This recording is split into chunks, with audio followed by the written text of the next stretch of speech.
జీవితమంటే కల కాదు, అది కవులు రచించే కథ కాదు.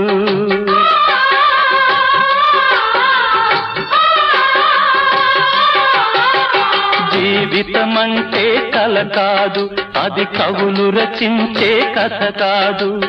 కనుమరుగైనది సిరి కాదు, అది మనదని తలచుట సరికాదు.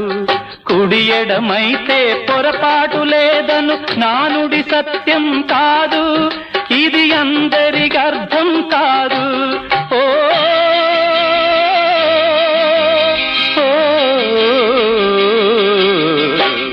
వేగు చుక్క మొలిచింది, వేకువ పొడ చూపింది, తూర్పు తెల్లవారక ముందే కాలం మాటేసింది, నా కళ్ళను కాటేసింది, కాలం మాటేసింది.